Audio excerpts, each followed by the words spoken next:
The man pepper sprayed by a Midland police officer in City Hall is now speaking out, claiming his civil rights have been violated, all while the city defends the officer's conduct.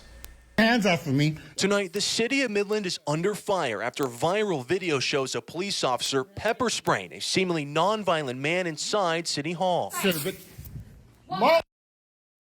Oh man, it's terrible.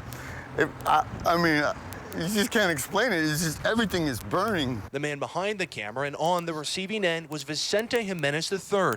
He says he visited City Hall on July 2nd requesting a notice of claim form relating to his intent to sue the city on alleged civil rights violations. However, in a press release today, the City of Midland says they aren't required to provide said document under Texas law, going on to say that they made that clear to Jimenez during his 7 different in-person meetings and his at least 27 phone calls over 60 days.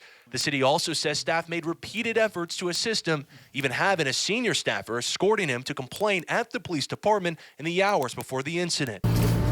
Still, without that document, the full video displays Jimenez's return to City Hall, where he demanded it for over 20 minutes. But tell me when. The city claims Jimenez's increasingly aggressive and disruptive behavior prompted the call for law enforcement. He went from the city. However, Jimenez repeatedly refused the officer's commands to leave. Because I felt I was well within my rights. I haven't committed any offenses, and I was in a public building. What gives her the authority to ask me to leave? But was it his right to stay seated? Civil rights attorney Carmen Rowe explains it's complicated. I would tell all citizens in Texas to follow the lawful commands of a law enforcement officer. However, in this situation, and like many situations, the non-compliance with a lawful order from an officer does not justify the use of force, and in this case, the use of pepper spray. Let's go. With no sign of complying, the officer pulled Jimenez up out of his seat, and about 30 seconds later, she grabbed her pepper spray and fired into his eyes. The video then shows another officer awaiting Jimenez outside to handcuff him. I said, am I under arrest? I asked him twice. And if so, tell me why. You know what I mean? Give me a reason.